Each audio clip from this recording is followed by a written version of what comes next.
This Trek FX Sport 4 is a 2024, which is the same as the 25, which is a rollover year. So you're looking at a full carbon hybrid bike with a pretty stellar drivetrain with the Qs going up to a pretty wide range.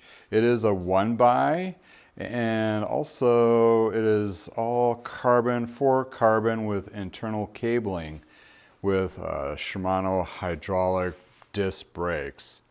That's what it is. What's this really mean to a mechanic? Here's my mechanics review. We do like Shimano hydraulic brakes because they do use a mineral oil based system versus a dot system, so it's easier, less messy, less corrosive, and they usually work a little bit better. What we don't like is internal cable routing goes through the actual headset bearings.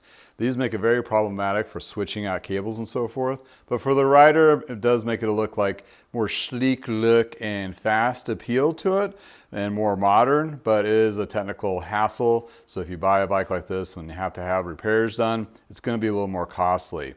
We got the bottom bracket with a 1x. This is from Power Wheel, I believe. Actually pretty decent. Same thing for the newer model.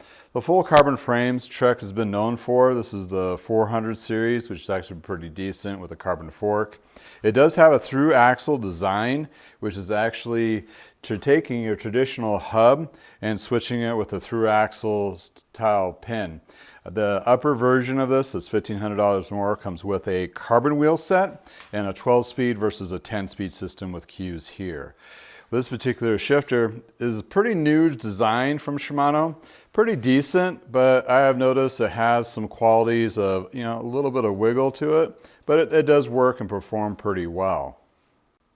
As the wheels go, they are pretty true. They do need a little touch up, and the hubs on this particular one did come from a Trek store where assembly was not tight in the sense that the hubs were on both bikes kind of rough. That's really hard to tell when you're actually test riding the bike. The new practices of building bikes these days are probably a lot more shortcuts because the bike is pre-assembled a lot easier nowadays, but those little details definitely will wear out your hubs or other kind of complicated issues down the road. But this FX4 Sport is actually a pretty decent buy and ride. These roughly are going for about $2,000. The next step up is about $300 more. You get one more gear in the back, but everything's about the same. And then you have the ultimate one, which is a 6, which has carbon wheels and gets you to a 12-speed system. In any case, this is my mechanics review of the Trek FX Sport.